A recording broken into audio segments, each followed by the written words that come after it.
What is going on, everyone? I am here with UFC royalty today, and I'm very excited to be talking with Eric, the UFC card father, because he has been a very busy man in 2024. And not only has he been running around the whole of the United States doing shows, doing his best to promote the UFC card hobby, but it was also a big year in terms of the return of Topps UFC. We have not had Topps UFC since 2020. It's come back in 2024. So we'll be getting into his thoughts as well. What was the return like for an OG UFC card collector having Topps return in 2024? Eric, thank you very much for your time. We had a bit of a skedaddle getting this one together, but we are here now. Apologies again. I do appreciate your time, and I'm very excited to get into this chat straight away. I want to talk first and foremost. You were at the Las Vegas Card Show just this past weekend. It was from Friday to Sunday. How was that experience at that show before we get into your other experiences at other shows during the year? Excellent. Well, first of all, good morning from my side. I think good evening where you are. Yes. Hello to everyone that's catching this video. I set up at let's call it a new Las Vegas Card Show, because it's called the Las Vegas Card Show, but it's a new show that's been rebooted in Las Vegas, because they already have a Las Vegas Card Show done by the folks at Front Row Sports, who do a bunch of shows on the West Coast. And they do theirs at the Rio, and this one was at a small hotel, roughly 200 tables, but a great setup, and it was packed. It had a good crowd even Friday night, which was their VIP night. An amazing crowd Saturday morning. It was filled to the rafters with plenty of people throughout the day. They do a trade night on Saturday night, and then even Sunday, I would say, was better than average for a card show. So Las Vegas is definitely a nice destination for people to go. Obviously, there were fights during the weekend. There's always something happening, and it was a great time for a show. Had a great group of cards that left my PC and went on to some other folks. Had a couple wonderful experiences. I'll just tell you real quick, because I'll mention it in a couple other questions I know you want to ask. There's something that happens at my tables at a card show that seems to happen almost every time, and that is I typically have anywhere from 2 tables. If I can't get any more, typically end up with 4 or 5 tables. Sometimes I have as many as 10. But we almost always get somebody that comes by and says, do you have a card of this fighter or that fighter? And I look for it, and they inevitably the answer will be, oh, it's because that's my uncle, or okay, I went to high school with that guy, or this was my college roommate. And so wow. I had someone come in yesterday, a couple days ago, and they wanted an Evan Dunham auto. And okay. Evan was fighting back in 2010, 2011. And I only had one card of his, but it turned out that it was his niece. It was her uncle, was Evan wow. Dunham. Then had another guy come by and said, what do you have of Henry Cejudo? And I said, yeah, I've got a few autos. Let's take a look at them. He says, it's my best friend. Oh, wow. And, I kind of take those things with a grain of salt, because, Yeah. When you run into a best friend of an ex-champion. I didn't even know Henry Cejudo has friends, but yeah. Cringy ones. So I pulled out a couple cards to show him, and he got on FaceTime with Henry Cejudo. Wow. And he showed me Henry. I got a chance to say hello to Henry for 20 seconds. And Henry, I can tell you, just on an aside, he really got a bad eye poke. His eye is still injured from the last fight. So he wants to run it back. Fair enough. Then I think there's a slap fighter that came by that I know to the show and bought some cards. So almost every time there's kind of a unique experience. At least I enjoy that a lot, even if it doesn't result in sales or anything like that. Getting, a step closer to people more connected to fighters in the industry. Yeah, that definitely, I can resonate with that. Not that I myself have been a part of a lot of shows, but I can just imagine it's not, or even less about obviously selling and the money aspects of the card, but it's just more about being in a room full of like-minded people Exactly. who, you know, appreciate the same things that you happen to appreciate as well. And as you said, the connection of it all, in terms of you never know who's going to come up into your table, the stories that you, I'm sure, have collected over the past year, which, as I said, we're going to get into it now about your experiences with setting up a lot of shows over the past year since we last talked, which was a year ago now, believe it or not. Time does fly. But have you had, I know you've been a part of some really big shows across the country, including the Dallas Card Show, including the Philly show, and then even the West Coast as well. You've been on as well. Have you had a favorite show to date so far that you were part of? You know, it's really difficult. It's kind of like I was saying, there's such unusual experiences that happen with them. I really love doing the West Coast card shows. It used to be called Burbank. Now it's the West Coast. They do 2 a year, one in Anaheim and one in Ontario. Both are close to LA. They get people from all over the West Coast. Fighters. I think maybe I got to meet Josh Emmett Yep. and sell him his first his rookie 101. That was I got to meet a 2018 lot of knockout. big collectors that you never meet in person, because this is not a real big hobby where the collectors are, rock stars or anything like that. But got to meet a lot of collectors from around the world at different shows. Got to meet, did an East Coast card show, one of the best ones around this past year, and got to meet 3 guys that I've known for almost 15 years, but never physically met. And never went anything actually past, text messaging or Facebook messaging. And that's the part that's been such a joy of kind of connecting with people that are collectors, connecting with people that I've known for a lot of years, connecting with people that are truly important in the collecting community, which is small for the UFC. But I've got to meet some guys that have some amazing collections. I was going to say the West Coast shows are amazing. The Vegas show at the Rio is outstanding. A lot of big UFC fans, obviously, there. The Dallas Card Show is probably one of the most famous in the country and is also an outstanding show. It's one of the few, or it might be the only show that stayed open during COVID. And so because of that, it's got a very loyal base of vendors and customers that come from around the country because they get basically everything they could imagine the vendors will have for them there, because it became such a staple of the collecting hobby that goes to shows. I did the Chicago show, was also outstanding. The Philly show, fantastic. Got to meet people I've known for a while that came by, and families that all collect. The East Coast show, I did a show in Miami, and I'll go back to the same show in Miami coming up this April. And that should be an amazing show, because although it's not a big show, there's other shows in Florida. The Miami show happens to be on the same weekend at a UFC event in Miami. Nice. So I'm hoping that people come from, all over the place that are collectors and can stop by the show as well as some people from Europe, because this is the fight, the fights where Paddy Pimblett is going to fight, I think, Michael Chandler. Yep. And so hoping to get some people from around the world to attend that one. But if I'm going to push one group of shows, I have to say it's the West Coast Card Show. And that's more of, if you're listening and you want to go to a big card show, go to the Anaheim Card Show. That's going to be in August. If you're on the East Coast right now, I'm going to be at the Philly show this coming weekend. And then the next week, I'm at the Dallas show. So staying extremely busy and having a ton of fun.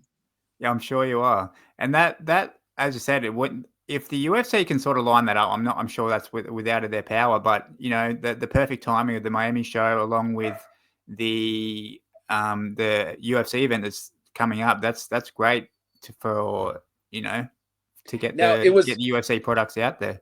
It was not the UFC that set that up well, because the card show was booked months in advance of when the Miami show got finalized. But there is a rumor, and it's just a rumor. There's a rumor that at International Fight Week, there's going to be some card-related activity in Las Vegas. And if that happens, I'm 100% positive I'm going to be out there for that. Yeah, that'd be a big event for sure. I'm pretty sure they did. That's when they were doing the pack battles and things last year. Was Right. with Dana White and Michael Rubin was International Fight Week. Yeah, so but I think this show would actually be something bigger, more with vendors. Maybe Topps would do something. I don't know if it's possible that could be timed with the release of Royalty. I think Royalty may be coming out sooner, but we'll see. Nothing is fixed in this world as far as dates and events with the UFC. Yeah, that is definitely true. But being you are such a big, active member of the community, not only on the social media, but also, you're doing this whatnot thing now, which we probably won't get time to touch on today, but we will revisit another stage. But then you also are doing all these shows across the country. Can you sort of give your perspective as someone who's been in UFC cards since day one, honestly, in 2009, and obviously collecting even before then? I know this is a big, broad question, but maybe some of the changes that you've witnessed over the past 12 months, at least, being on the floor at shows, being a part of the social media as you are, what are some of the bigger changes you've noticed in the UFC community specifically over the last 12-ish months? Well, it's an interesting question because I think there's actually more than one UFC community. Hopefully that might make sense as I go through it. There is a UFC community at card shows, and there's another UFC community on social media and collectors at both. Okay. So I'm going to liken the UFC community that go to card shows as being at the happiest place in the world for them. And I'm going to kind of, give myself a pat on the back a bit. But when I go to shows and I have UFC out, there's no one else that has as much as me. I've always been a hoarder. I've always had a massive collection, and it doesn't kind of follow a 1, 2, 3, 4, 5 fighter or one series or 1 year pattern. So I'm not saying that I've got a Walmart of product available to them. I don't sell a lot of wax at shows. That really is not what I'm into. It's part of a personal problem that I've got because I'll always wonder, what did I give up in that box that I could have kept? So I'm not great at being a breaker. I'm not great at letting product go that's sealed, because I'll always worry, what did I miss? It's a bit being selfish, but anyway, I sell primarily single cards. Most people come in looking for a single card or a small group of cards, as opposed to try to come in and buy 50 or 80 or 100 cards together, like they might do if they're going at a Pokemon table or something. So when someone comes to a table of mine in the different city or show that I'm at, and they find what they wanted, or they find a card they like, you could just see kind of a level of happiness and joy of finding it. And there's a different level of buying at a card show where you can, you look for a card and you put your hand on a card and you walk away with it. And you got to buy it from a human, and you got to talk about it and talk about history of collecting and things. That's a completely different experience than going on eBay, finding a card you like, auction, buy into the, or, get into the auction or do a buy it now. Maybe there's a minimum amount of, giving a best offer or something, but the human connection is just not the same. And I would say the same thing happens in buying off of some other social media platforms, whether it's Instagram or Facebook. You may know the seller, but it's a different experience. And I'll say it this way: there's almost no drama at a card show, but there seems to be plenty of drama out there in social media. But at a card show, it's almost one-on-one. If you have the card someone wants, someone comes in and say, I need an Alexa Grasso rookie auto. And if I have it and they get it, it's just this immense level of happiness because they got what they wanted. There's instant gratification. So I think there's a different kind of experience at a card show, and that has made me extremely happy to do them. The connection I get with people. Right now, I've got a flight tomorrow to head up towards Philly, and I'm fine. I'm already organizing cards people have been asking me for that will meet me in Philly. And one guy that's going to meet me in Philly, he was ready for me to mail him the package, but when he found out I was going to be at Philly, he said, "I'm driving down from New York." So there's just something special in the feeling. And so I see that in the card collecting community at the shows. It's a little bit different, say, in the whatnot community, because that's kind of a live auction or buy it now function where you get in a chat room essentially, and you're able to see it, and you know who's selling it, and there is a lot of I'll call it good feeling also in that community. Beyond that, in social media, I think there's a little bit too much negativity about either pricing going were too high, was too high, or is gone down, and people have lost money on what they purchased, or people not getting what they wanted in breaks, some drama with breakers, the level of unknown, I'll call it, and maybe distrust in buying in that realm of breakers and some in social media. It doesn't exist when you're buying one-on-one directly from a vendor. And particularly, I found that over the year, 16 months, 18 months that I've been doing shows, a lot of happy people to see me out, a lot of happy people, not necessarily me, honestly, it's my cards. Because the experience, there's probably a half a dozen reasonable sized UFC dealers around the country that do shows. But then there's an immense amount of people that will have a tiny corner of their display of other sports being UFC. And you can't imagine the people that come by and look at UFC cards and think it's wrestling. There's a lot of education you need to do. Or someone comes up and says, "Are you interested in buying these 8 cards of wrestlers?" And I try to be as polite as I can, but there's a 7 by 7 foot sign behind me that says UFC cards. There's a UFC Card Father shirt on my chest. And but people are learning. This is, and I'll also say something a bit off the topic because I love to talk about it, is that we are really, as UFC collectors, living in the prime time of UFC collecting. This would be, if we were talking about this for baseball, this would be being alive in 1960 when you could still buy a 1952 mantle. Yeah. Or living, I guess, in the 60s when you could go out and get a Wilt Chamberlain rookie for cheap. Right now, we're alive during the initiation of the sport of collecting UFC cards. Yeah. And the sport is still in its, all the heroes that we've got of the sport are still alive. Yeah. And still relatively young.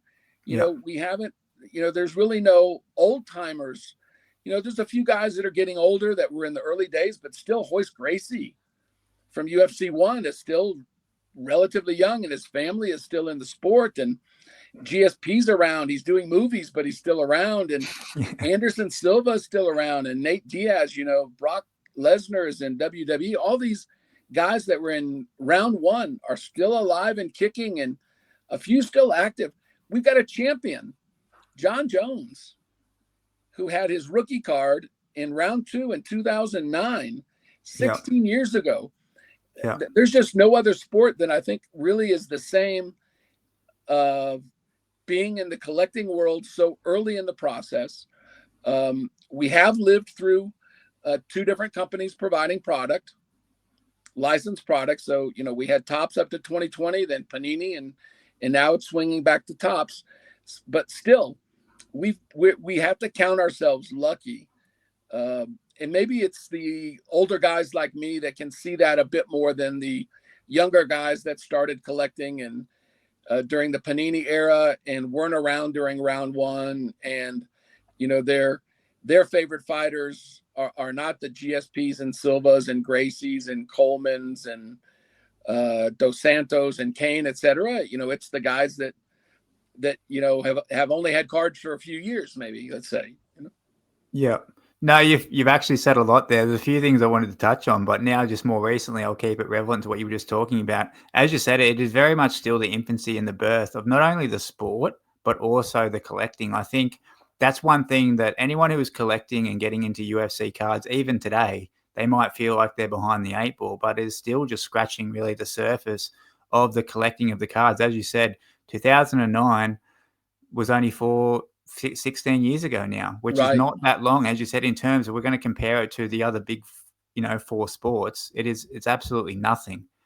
So for people to be getting into UFC now, as you said, a very lucky and fortunate time to be a part of such an era, because as you said, the popularity now of the sport has even grown exponentially. As you said, even 2009, people had their favorite fighters, GSP.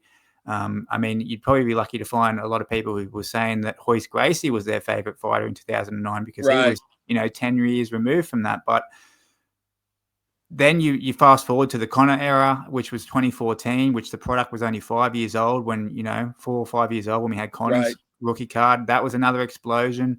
I'm sure not only in the viewership of the sport, but also in the collecting, maybe people getting brought in by Conor's rookie card in 2013.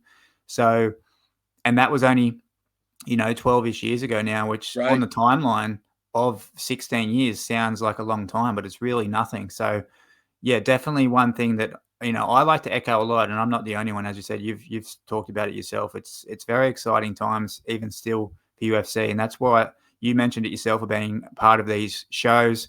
You will get, I'm sure, some dealers who may have 10, 15%, maybe lucky to have 25% of their space dedicated for UFC. They might have a Hamzat card, they might have a Conor card here and there. But to be having people like yourself who are setting up, I know you do have other sports stuff, but you are predominantly a lot of UFC, and you are one of those lucky, fortunate collectors who were there from day one, who do have some of these bigger, more impressive cards to actually have on display as well in your cases, which is, promoting the sport in itself and promoting the hobby in itself. So that's why I think it's such a interesting thing to be here talking about today. The only other thing I wanted to ask you as well regarding your shows and setting up your shows, if you're willing to share maybe with the audience and myself today, if you want to talk about one of your bigger sales or your biggest sale or one of your favorite sales you've had over the last 12 months, specifically at a card show, and maybe tell us a little bit about that story to get some people excited. So probably the biggest individual card sale that was a bit of a shock to me, but I sold a Brock Lesnar 101 auto. And I'll just say that I could have taken that cash and gone out and buy a decent used car. All right, nice. I'll call it that way. It Can was we say number. Which do you remember which year it was? Sure. It was 2010 Series 4. Okay. It was Brock's first 101 auto because round 1, round 2 did not have 101 autos. Main event came out and it had some 101 autos.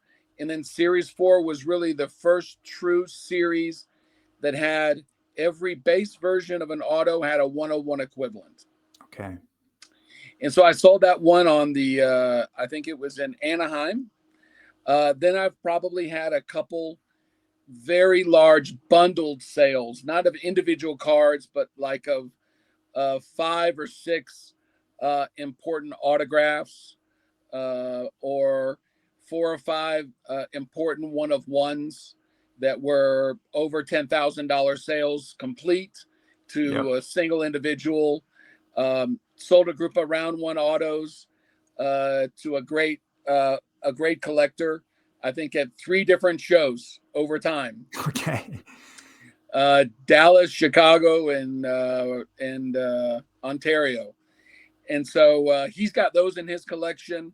I actually broke up a set of round 1 autos for him. As I mentioned before, I'm a hoarder, so I had 4 sets. You've got a few sets, I know that. Yeah, so it wasn't going to be a complete tragedy. My twin boys, when they grow up, will not be too upset that I got those because I used some of the money from those sales to pay for their education and family vacations and such. But, Yeah. I would say that the experience of having even small sales make me happy. Even a case where I was telling you before, experiences where people connected to UFC fighters. In Chicago, someone came up to me and said, "You have a Darren Elkins auto." And anyone that sets up at a UFC shows and brings their cards, the chance for them to have a Darren Elkins auto, who's a crazy fighter. I mean, I love him. Many of you guys that collect will know it, his nickname is the Damage. Well, for whatever reason, I had one stuck in a box, and I had to ask the lady who was with her husband. I said, "Who in the world is looking for a Darren Elkins auto?" I sold her a rookie auto. It was from 2014 Knockout. And she said, he was one of my best buddies in high school. Oh, and wow. I said, take the card. Yeah. Please take the card. Yeah. Enjoy it. And she said, okay, I'll post something on Instagram and I'll tag Darren. And so Darren saw it, made a comment. It allowed me to enter into a, Instagram conversation with Darren, where I shared with him his one-of-one rookie auto that I own. Yeah. I'm not trying to sell it, but so we were able to chat about it. And you know what? That's not exactly the same feeling of selling a red ink rookie GSP for $15,000, but it was close. Yeah. I mean, because this happened, I don't know, 6 months ago in Chicago, and it's as if it happened yesterday. And I still think upon it, and smile. And it's, not every memory has to be a big sale or a lot of money sale. Most of my great memories are with getting to know people, getting to know other vendors, getting to know big collectors and such. That's where the job satisfaction comes in. Now, that's my voice, not my wife's. Yeah, if you listen to my wife, I'm sure the answer may be sell that GSP red ink. And I think I've got a buyer for it down the road. So well, I think it's good. As you're saying, you're getting the best of both worlds. You are, making some pocket money here and there with some of your card sales, but then you're also getting some great stories and getting some, great memories as well when, through this hobby that is sports cards. So that's very cool to hear as well. Exactly. Just to round it off with the shows, as you said, I know you're setting up at the Philly card show this weekend. Maybe give a little bit more details about that. If you're, what days, times you'll be setting up, and anything you want to talk about, and then after that, we'll I'll hit you with one more, and then okay, sounds good. So Philly is a card show that's been around a long time. It's in a expo center that's outside the city in a city called Phoenixville. So at the show, I will have 2 different booths that are going to be together side by side. In the end, I'll have 6 tables, a ton of space. I'll have 12 different display cases that'll be full of UFC, of high-end stuff. And then typically I have about 4 or 5 boxes of fighter cards, including autos and relics and base cards and numbered cards of different fighters that I can't fit in the cases. It's starts at 12 o'clock, I think, on Friday. It's all day Saturday and most of the day Sunday. Sunday's typically a slower day, but a lot of people try to get in on Friday if they can to be kind of the first buyers. I would say for UFC collectors, the best day is always Saturday. It seems like the UFC collectors are hard at work on Friday. Yeah. It's the baseball card and football and basketball card guys that, man, I don't know how they do it, but somehow they get away on Friday. But they don't work so hard. That's the problem. Exactly. Yeah. And so we a couple of us also will be there for trade night, Saturday night, maybe for a little bit. Most UFC dealers don't go to trade night because if you're going to do deals with UFC collectors, they come during the day. And not a lot of other vendors are buying UFC. The typical answer with other vendors that have UFC is someone comes up to my table and says, I've got this one card. Can you tell me how much it's worth? Yeah. I said, how do you have one UFC card? And they go, oh, I got it in a deal. I had to take it. And it's, I had someone with a Panini Izzy auto a couple days ago, and it came with a sticker of $250. and went to Card Ladder, and the last sale was 45. Yeah. A lot of these other dealers, they don't understand how to price UFC, don't know what they're looking at. Yeah. So it's Philly's going to be a great show, and after that will be Dallas. Dallas is Thursday night, all day Friday, Saturday, and Sunday at the Marriott Expo Center, Convention Center in Allen, Texas. It's a bit of a 40-minute drive away from the airport, but it is hugely popular. Their Thursday night group is a bunch of people that are going to come in and try to buy out dealers. Yeah. But no one's come in and tried to buy me out, so I'm going to be there all 4 days. Yeah. Is there any shows that you'll be doing this year you've got on the radar or on the schedule that you haven't been at? Like last year, as I said, last year was your first, year that you were going hard on the shows. Are there any shows you're looking forward to, especially with new experiences coming up in 2025? Absolutely. Thanks for asking. I'm definitely looking forward. I did Miami before, but I'm looking forward to Miami this time because of the UFC event. Yeah. I'm doing Detroit for the first time. So Detroit is going to be interesting because I think there may be some Toronto-based collectors that'll drive down to Detroit. It's only like 4-hour drive. And so I'm hoping to entice some Canadian collectors to come down. And then probably the most unique show that I'm planning to do this year is Fanatics Fest. Okay. So Fanatics Fest, I didn't do it last year, their in first year of having one, because I'd already committed to the East Coast Nationals in New York, and it was the exact same weekend. We were like 35 minutes away from each other, but I couldn't do both at the same time. Yeah, of course. But this one, I'm desperate to do it, and I'm already signed up. I'll have a small booth because it's very expensive to set up there. Yeah. But have plenty of high-end UFC. And I only have one goal at the entire event, and that is to get Dana White to my tables. Okay. Well, I'm sure with some power of social media.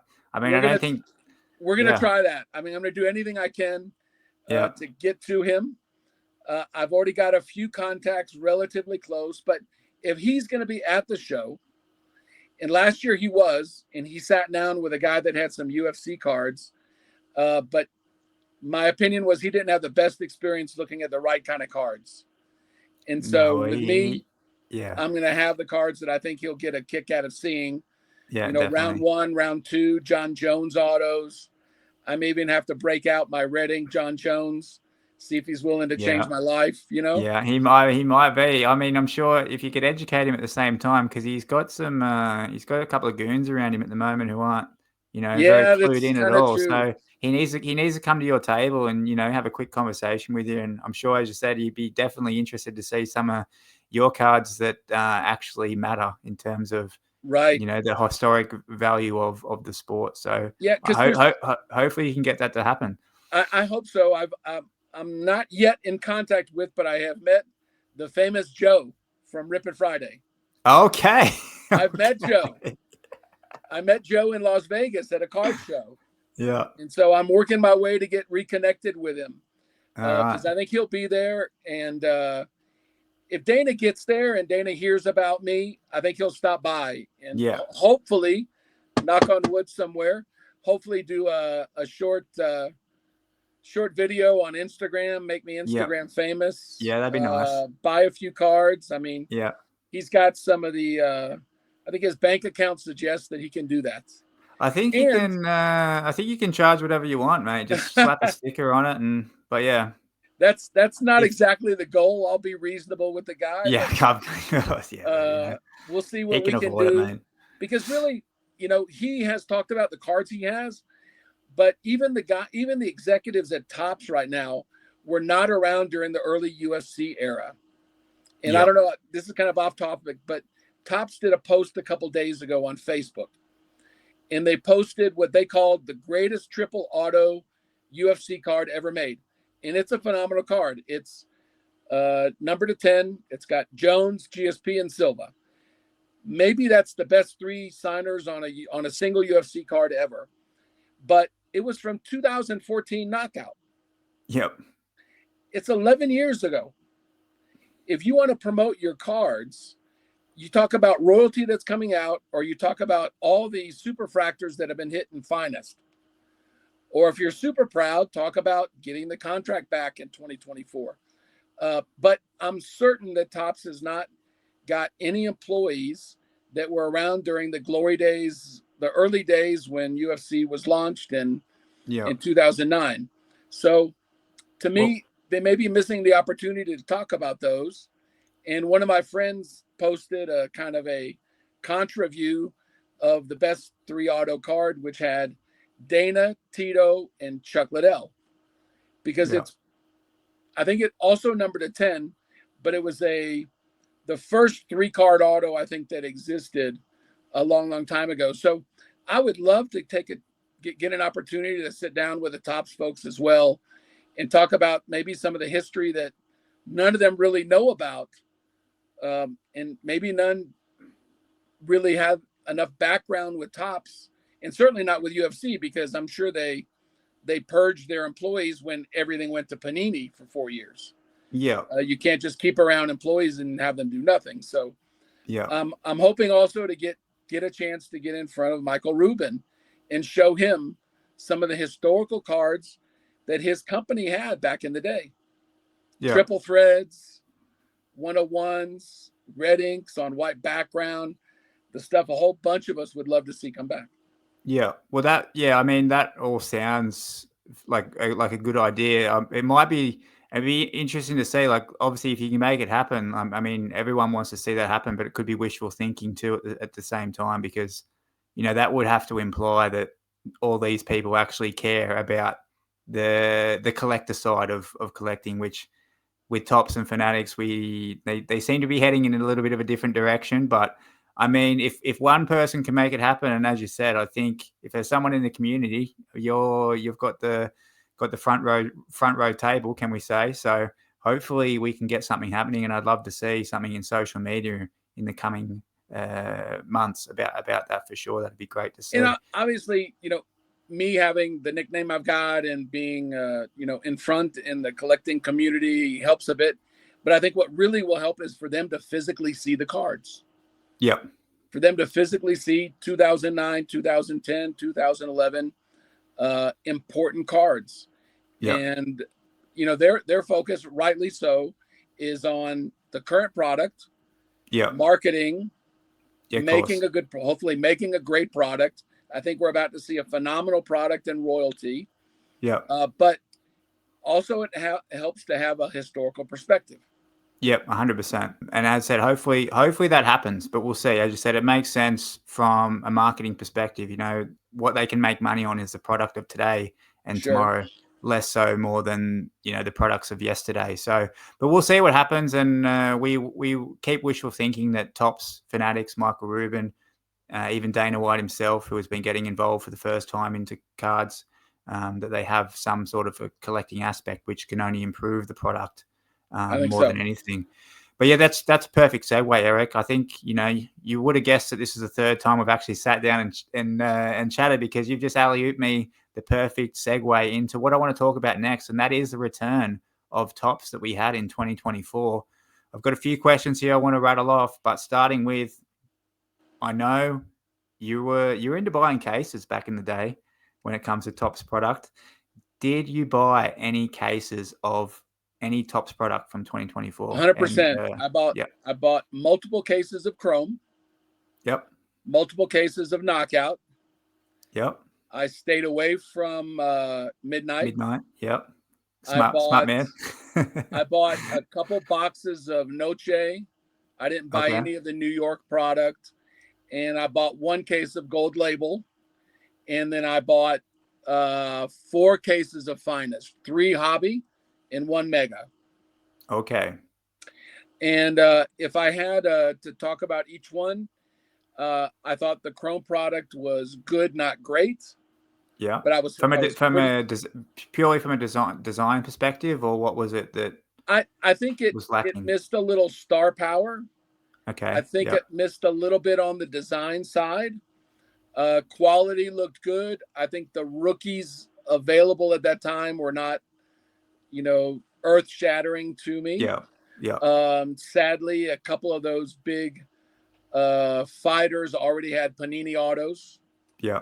So I don't look at a first Topps rookie as a Topps rookie. The Panini gets the rookie because it's a licensed product. Knockout, I liked the product. I think it was too expensive for what you got. There was a lot of people complaining about quality. There was some chipping, and then I think there was a dramatic drop in resale value. So I don't know if that was the biggest hit. A lot of us that knew Knockout were hoping for triple threads, some on-card autos, going back to that historical perspective of prior years. But I would call that kind of a reasonable success for Topps, because I'm pretty sure they sold out of it. You can't just buy it cheap right now, but the resale aspect is not that great. Midnight did not interest me, neither the look nor the price point. Yeah. And so I'm going to have to say I can't even mention much about it because I didn't buy it. Right. I've ended up with a few Midnight cards, but nothing super special. Yeah. Noche was interesting, but it's not I don't call it a true product because it wasn't the same level of release. Obviously, it's more of a print on demand type thing. Obviously, it's not because you are getting boxes, but yeah, it's it would be interesting to see. Gold label, I think people were kind of happy with for a while until Finest came out at the same price point. Yeah, looked nicer, didn't have the same quality control issues. I've seen some gold label cards that are already kind of buckling up if they're not kept in a top loader. A couple of nice rookies in there, but nothing super special. And I'd have to give Topps 95 out of 100 for the Finest product. I mean, it's really a beautiful product. A lot of people are hitting nice cards, almost to the point of it didn't make sense that so many great cards came out so soon in the release. Yeah. I can't imagine Topps could make that happen, but the price has gone up on all the product. I think it had a very nice feel of getting a card that looked like prior Finest, but also did a good job of keeping the Panini fans happy with design and the bursting of colors and the parallels and such. Yeah. A lot of on-card autos, a lot of autos of some historical fighters like Don Fry and some of the other older fighters that are on there. Part of me is saying this because I had a couple really nice hits. I hit a super fractor. I hit a couple number to 5 autos, but in general, I like the product a lot. And I think it was a smart product to make. And I think they made it at the right time because they're going to build up a very good size interest in royalty. Yeah. And royalty is going to come out and it's going to kind of, best I can see in some examples of fighters who have posted signing, it seems like it's going to attract the Panini Immaculate fans. Yeah. It's going to attract the long-term Topps fans that liked on-card autos. Seems like the auto relics are amazing. The Bruce Buffer stuff that he's posted looks phenomenal. They're going to have thoughts from the boss, or at least let's call it a dual auto with Dana, at least with Dana and Bruce is what I saw. And knock on wood, they have 6 or 8 or 10 or 12 other fighters they do it with. I'm sure they will, yeah. And so I think that product is going to really help launch Topps into another level. My only worry is that most of the Topps buyers in the past are not necessarily used to a $600 or $700 or $800 a box price tag. And that's kind of what I'm feeling. Maybe it'll be closer to the 500 range, but if you end up getting 8 or 10 cards in a box like that, that are going to have fantastic relics and on-card autos and look like a premium product, it's not $150 a box. This is going to be high-end. And I think Topps UFC needs a true high-end product because we haven't seen Museum come since Topps has come back. Yep. And I think that was a product that this looks like it would compare to. Yeah, okay. Yeah, and it'd be interesting to see, as you said, this would be the 3rd product now with on-card autographs. So they're definitely getting that done, which is great to see. And I know logistically that takes a lot of work on their end, but they're making it happen, which is great. 100%. So is it safe to say, I mean, I'll answer this in a two. You talked about Finest. You obviously sounded really happy and with Finest. Did you have a favorite card or insert from Finest this year if you had to pick one from the product? Good question. Just a couple of days ago, I opened a pack and I hit the 1 of 5 Connor auto. And I also hit a number to 5 Sugar Sean auto. But maybe the most interesting looking cards that I saw that I liked is some of the cut cards. The die cuts. Yeah. The cut cards have some very unique shapes. And then I hit a Alex Pereira cut chaos card that's a wave cut. So it starts at the top and does a wave. I only hit one in multiple cases. So I've got no idea if that's a super rare or if that's just with him, because I didn't hit it with any other fighter. Yeah. Also I hit I have no idea if this ends up being a special card, but Chael Sonnen auto, 1 of 99, where he included an inscription. He put Chael, the bad guy, Sonnen. Yeah. And I've seen 6 or 7 sales of that auto without the inscription, but haven't seen any other inscriptions. Okay. So I'm guessing that Topps probably asked him to inscribe the first card. Yeah. And then just sign his regular name. So I wish I can't reach my hand over to Dallas, Texas, where my card is sitting right now to show you. That's but right. I posted it on my Instagram so you can see it. Yeah, I'll pull it up here on the screen later, and people can see it. But yeah, so that also leads to now. What did you have a favorite product from 2024 from what we've seen from Topps? Obviously, royalty will be coming out, and it sounds like you're very excited about that product. But from what we've seen, what would you say is your favorite product from Finest, Topps so far? Finest without a doubt. Yeah, Finest without a doubt. And I think in general, the social media commentary I've seen has been much more positive than negative about Finest. There's a couple guys that I think are doing a great job posting on Instagram photos of all the superfractors that have been posted on social media. And I think people enjoy seeing all that gold and all the unique stuff. And I don't think that level of excitement existed with the prior products. Yeah. I never felt it that way. Yeah. No, you are right. There definitely is.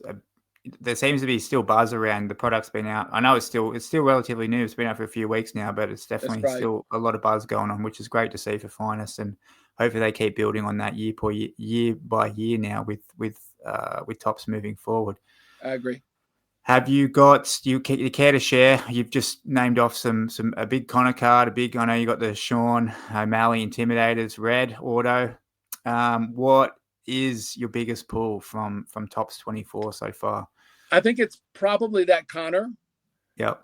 I did pull a 1 of 1 superfractor rookie of Brad Katona. Yep. But I think that Connor is most valuable, probably, I would call it. Okay. Yep. And I still have a full case of hobby and a half a case of megas to go. So there's still time. Yeah, I'm sure there is. You got to get through all the cases. You don't sell any sealed product, as you said. You keep all the cases for your own private. I've got a couple boxes of 2019 Chrome that I try to bring to a show that I might sell. I still own 4 boxes of round 1 that is sealed. Yeah, just 4. Yeah. At least 1 or 2 need to be for my kids to open down the road in their life if they appreciate UFC cards. Yeah, hopefully they do. 2 cases of 2019 Museum because they were born in 2019. Yeah. So I want them to be able to open that. And then I've got a case of 2009 round 2 that's still sealed. Yep. Because there's still, I don't know if you paid attention to the big round 1, round 2 fine that Chicken 101 busted. Yeah. During that fine, I was able to buy one of the round 2 cases and a whole lot of round 2 gold and silver singles and a part of the collection of the seller. Oh, nice. And since then, I believe Chicken has opened up all of the round 2 that he had, including a case that was opened by Steve Aoki. Yep. And as best we can tell, I've got one of the few round 2 cases that are still sealed. Yep. And the vast majority of the people that were around back then that were collecting indicate that they don't believe the John Jones 101 base card has ever been pulled. Okay. So you may have the box. It's all about whether I've got the patience the hands of not steel. open it. Yeah. But there's a decent chance that I can hold off from opening it because it's not sitting where I live. It's sitting in my office here. I'd probably get a hankering, as we would say in the south of the United States, to open that up. But right now it's sealed. And like I was saying before, I don't know if I could ever open up a box of that and sell a box, and know that either you could miss out on something. Yeah. I could miss out on it, and once it was mine, to let it go, difficult. Yeah, I'm sure it is. But, nice to know you have the option for sure. That's right. Yeah.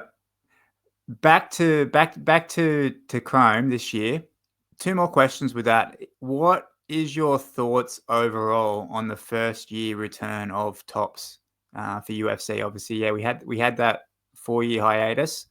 What are your overall thoughts with their first year return? If we give them a score out of 10, can we say?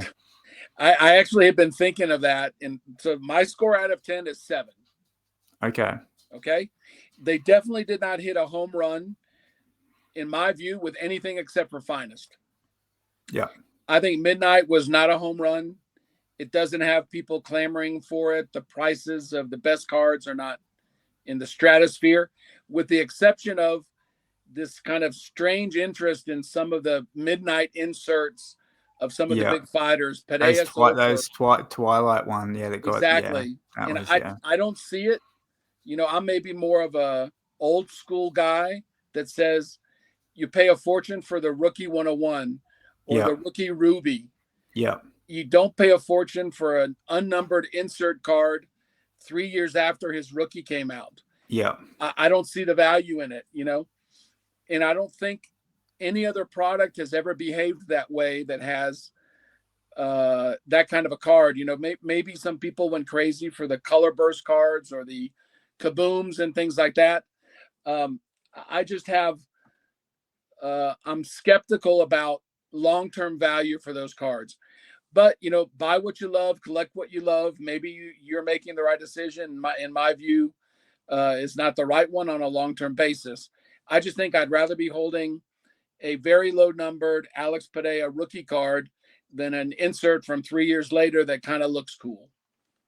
But getting back to your original question, I think they hit a home run with Finest. I think they did pretty good with Chrome. It was a decent product for their first product to come back. I think it must have been a bit rushed. I liked the Future Stars autos or the I think it's the Future Star autos I liked a lot. I think they could have done a little bit better getting on-card autos, but it was their first product, and I think they wanted to rush something out, or let's just say not delay putting out their product into the market. Midnight, I think I'd be closer to 4 of 10 on Midnight. It just didn't excite me.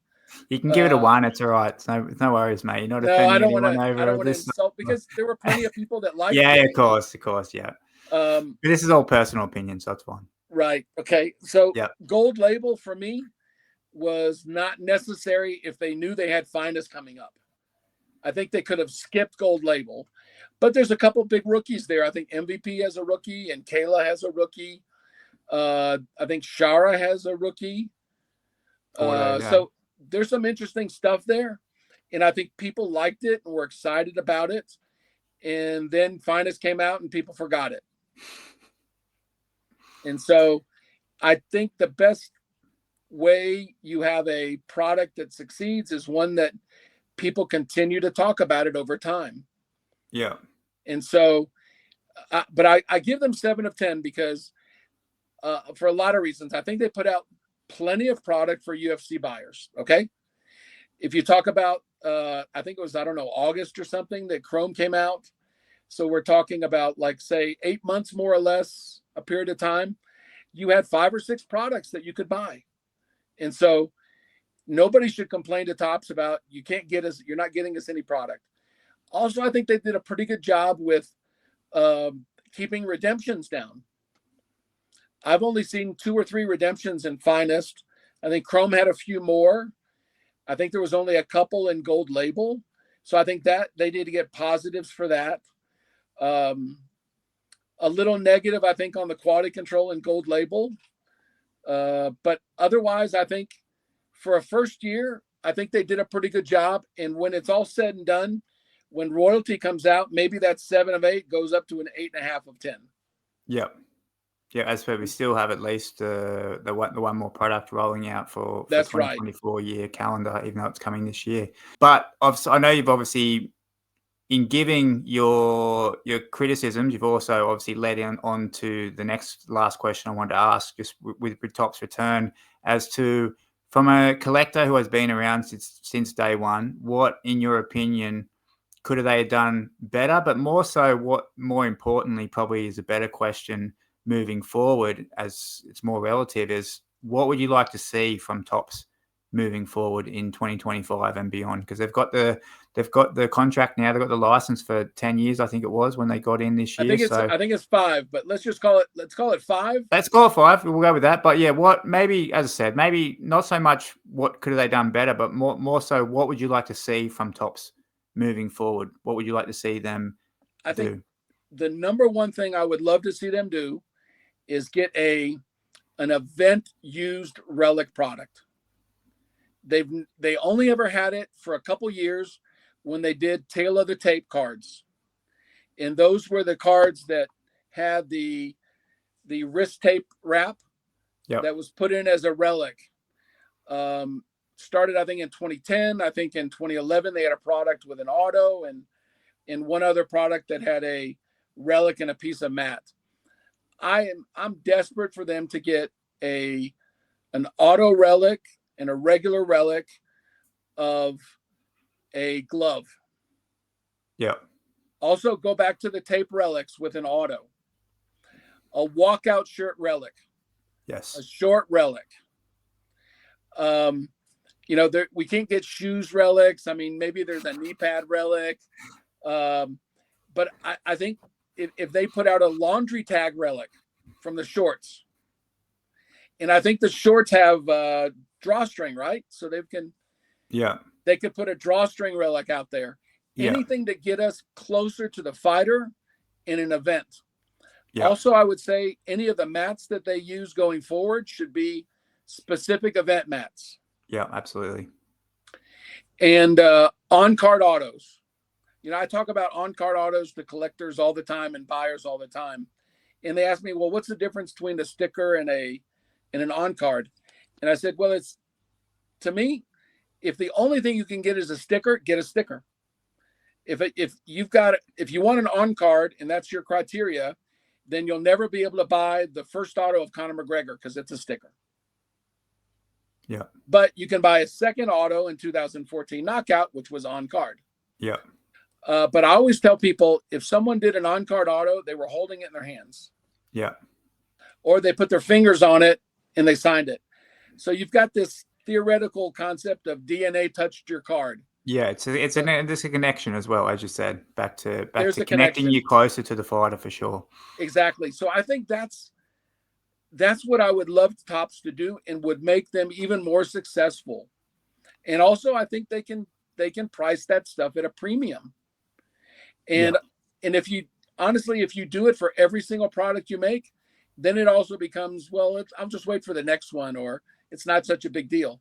So I think they probably, if they're smart, they would do it for a couple products a year. Yeah. Yeah. For example, in this last product financed, I think they did a phenomenal job. But if you think back to prior finest products, they would have mat relics in finest, shirt relics in finest, some dual autos in finest. So I think maybe they pushed this one out also a little bit quick, or have been focusing big on royalty. So I would love them to bring back more on-card autos. I would love them to bring back the red ink autos, number to 15 or 25 on a white background. You know, with those, it's almost sticker or not, you know, because they're just so beautiful, at least to me. Would love to see them bring back museum. Yes. You know, if we're thinking next year, no reason to reproduce Midnight. Not at all. Stick museum in there. No reason to make another gold label. Museum can go in there. Yeah. Or, you know, a higher end product. Bloodlines. Bring Bloodlines back. Bring Bloodlines back. I mean, there's so many great options that they have. I don't know if UFC limits them to how many, or if they can have event used relics beyond the mats that they buy. But there has to be a way for them to get some of those cards. They must know that we love a glove autograph, but if it's from Paige Van Zandt and the glove autograph says triple XL for the size of the glove, we know that wasn't used in a fight. Yeah. Okay. She's got a teeny tiny hand. Yeah. So we want those back. Absolutely want those back. And I've got I've almost got a personal request of something I don't want them to do. I don't want them to get a Joe Rogan autograph, because I own his only card that's autographed. I know why we talked about this last time. No Joe Rogans, please. Nobody wants a Joe Rogan. Yeah. No, the honest truth is, if they can get Joe Rogan to sign. Not before someone buys yours. Dana's got to buy my Rogan first, and then they can make as many as they want. But honestly, if they go out and they get a Joe Rogan auto and they do it as a one of one, he only does one, their product will sell out in minutes for a fortune for people looking for that card. Yeah. There will be a massive interest well beyond the UFC card collecting community for an auto like that. So I think they can do some really innovative stuff. I think they will have some innovative stuff in royalty. You know, they decided to do the Bruce Buffer auto relic with his jacket from UFC 300. That's an event used product. It's just not used in a fight. But those cards are going to be hugely popular, I promise. Yeah. Yeah, definitely. And I don't know if you've seen his Instagram post. He's got a stack of the cards, I think, in different numbering. And some of them are going to say it's time. And some of them are going to say something else. And he's going to say something else on others. The product's going to be phenomenal. Just, you can bank on that. It's going to be a really nice product. Yeah, no, definitely. Like, he had a little bit of fun, obviously, being involved with the cards again, for sure. But you made a great point in terms of the legality or licensing side with relics and stuff. But I mean, if I was to take my crystal ball out from the cupboard right now, I could see an era where we have Fanatics is Fanatics, right? Fanatics make all sorts of clothing apparel. If we don't have some sort of expiration with the Venom contract, we have Fanatics then coming in, and then Fanatics not only making the apparel and the fight use gear for UFC fighters, then that's obviously going to give them the access to do the cards as well, when with Topps, being under the same umbrella that is Fanatics. So that could be exciting to see, and I wouldn't be surprised to see that happen in the future. And then too, if I was to add my little, I agree 100% what you said, especially with, bring us closer to the athletes that we want to collect and have that connection. And you do that with relics and on-card autos. I would like to see, me and Zach always talk about having the first auto badge brought back. I think that's just really nice addition to the older series that they had. And it actually, distinguishes that first autograph right there on the card, which I think is a very collectible part of makes it even more special. And then, I would really like, even you talked about they've got thousands of different ways they can have different sort of relics. Even if we're talking about, pre-fight presser relics or shirts or whatever, like, give us all that sort of stuff and we'll eat that stuff up as collectors, because, ticket relics, stubs, whatever. And as you said, like, I think ticket stub relics would be amazing if they could buy somebody's collection that had from, you know, years over time of ticket stubs from big events and make some of those 101s. I think they get people going crazy for that kind of stuff.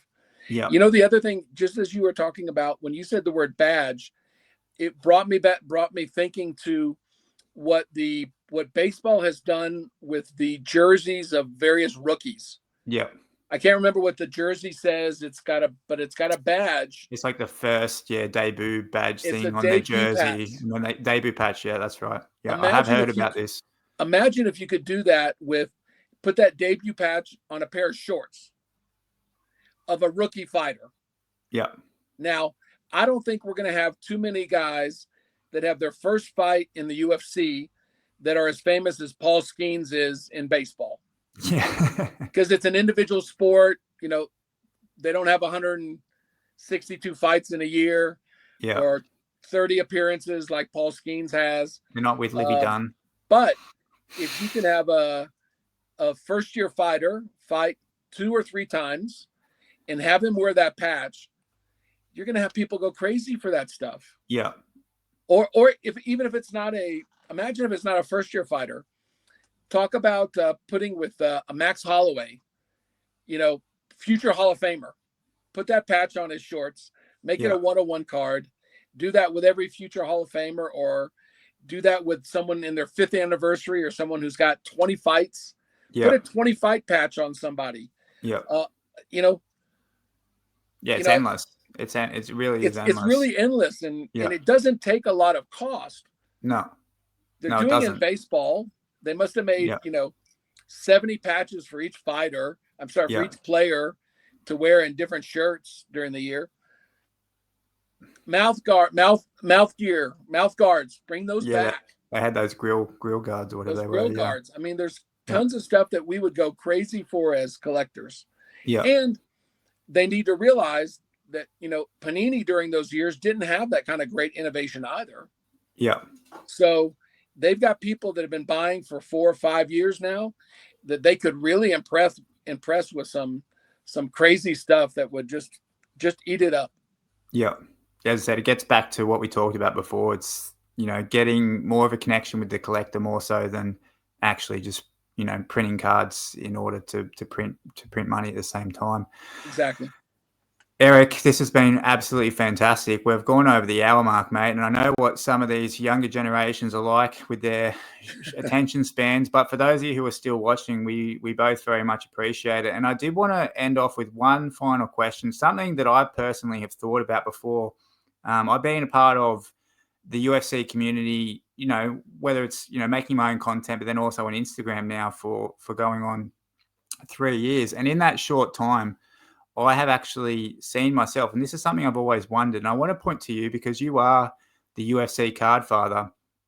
There are some accounts on Instagram, including yourself, who have just pictures galore of just really, really big cards. Like, I mean, there's new cards that pop up every time that I didn't even know existed, to be completely honest. And as I said, I put my hands up and say, I've only been here for 3 years.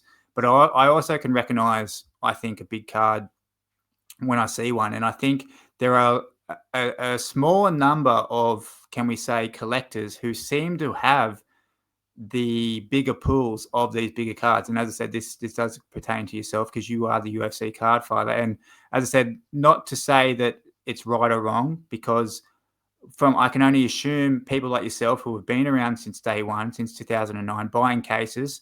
Obviously, you were putting your money where your mouth was back then, so you have accumulated these cards.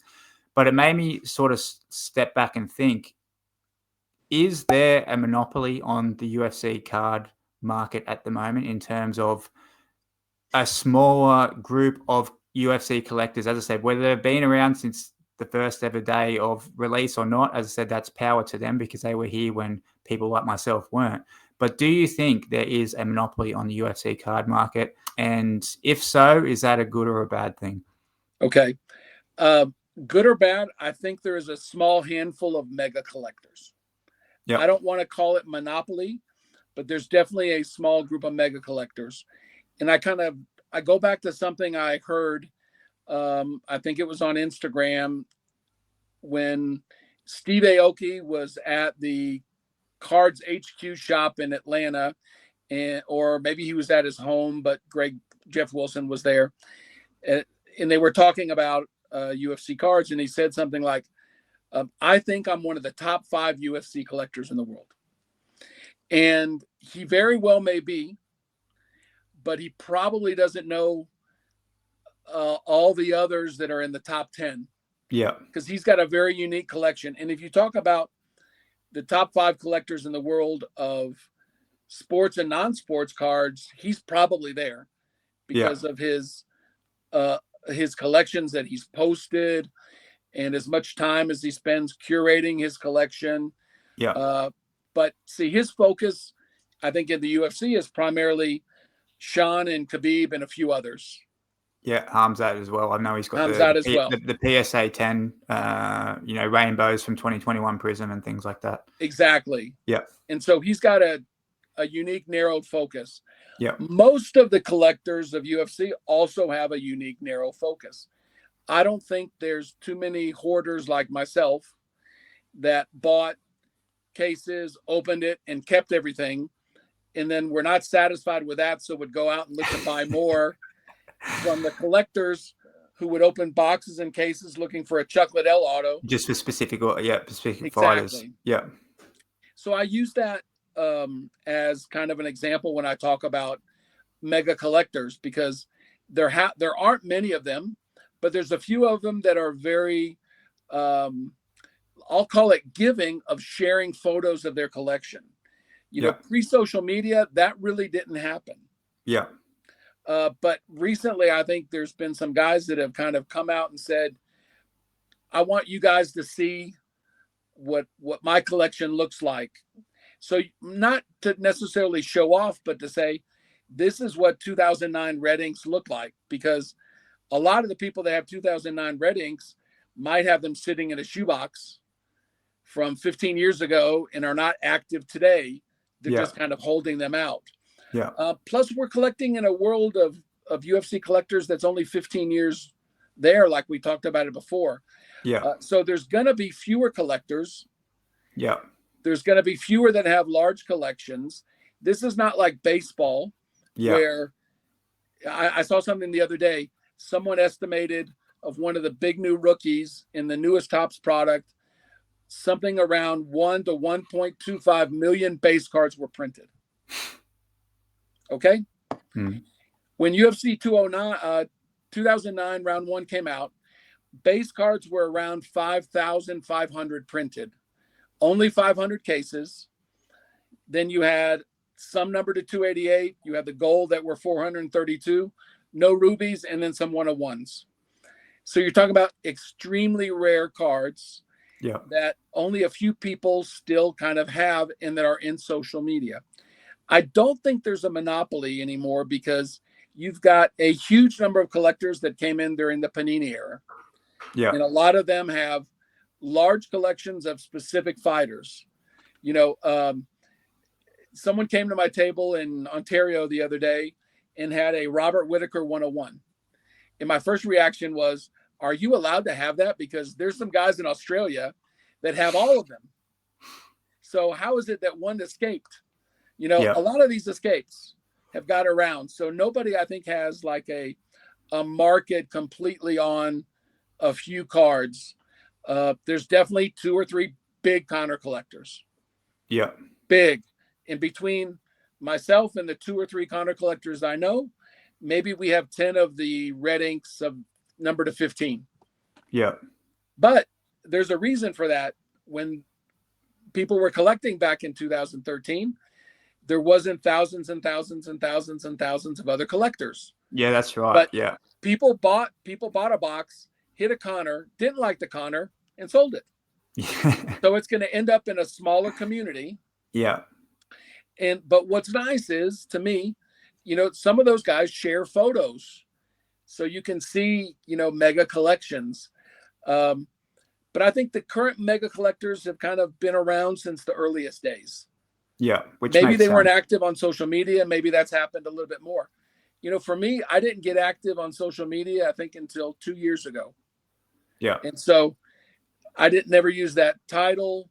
Was not really looking to show all my stuff, but decided one day someone asked me, "Why aren't you on Instagram?" Well, I am, but it's a personal account. Well, time to stop taking photos of what you're making for dinner and start taking photos and showing people, the earliest UFC stuff.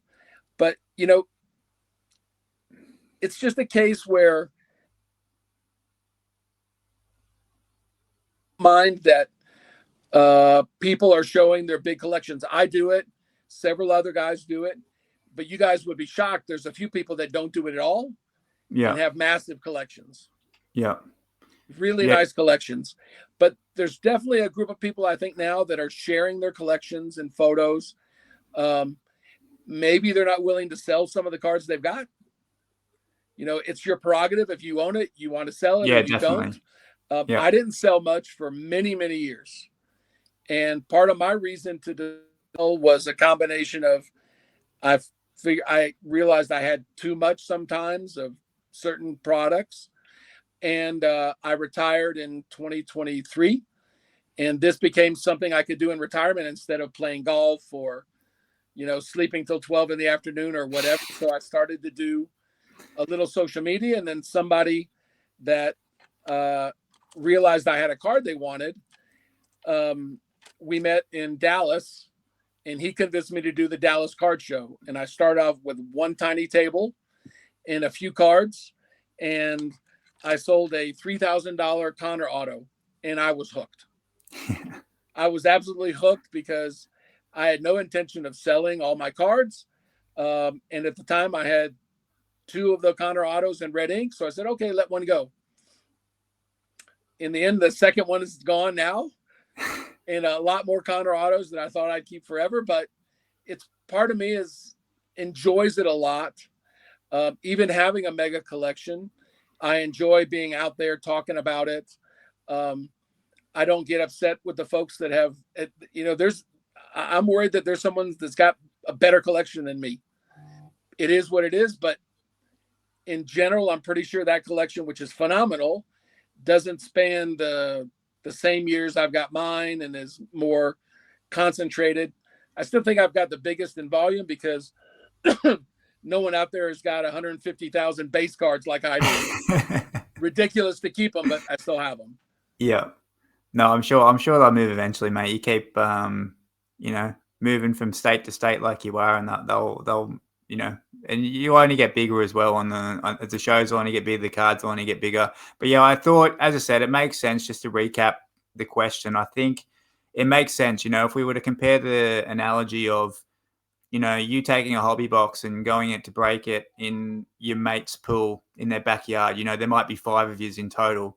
But now we're going to compare that to the UFC product, although there's much more in, volume in terms of product releases, sets. It's like going to the public pool now and trying to open up a box. So of course, right. Back in those earlier years when there weren't so many people who were actually interested in UFC cards, all the bigger cards, a lot of the key cards now, which I think are going to keep getting unveiled and discovered, are going to be held in the same hands because those people have accumulated those cards at an earlier date when there was, less people involved. But Eric, thank you very much for your time. We've definitely gone into a bit of overtime. Just to tease the people next, we will be getting together again at a date here very, very soon, because I do want to hear about your experiences now. You are, you're getting on Whatnot and growing bigger over there, and that's a new thing to me as well. So I'll be very interested to hear, and I'm sure the people will be interested to hear about your experiences on Whatnot and what's going on over there. So we will get together again in the very near future and Sounds good. Have a chat about that as well. But as for now, appreciate your time as per usual. As I said, this is great to sit down. I learn something every time we sit down and have a chat. I appreciate we talked about the connection as well, not only yourself talking about being at shows, but, this is the way I connect. I don't have access to shows where I am in the world. So to get down and sit down with someone like yourself, talk about UFC cards, it's very special for me, and I appreciate it every single time. So thank you, mate. Thank you too, bud. And maybe next time we'll try to do a really short session at a card show. Yep. That'd be great. We'll do a video. We can see the cards I have out.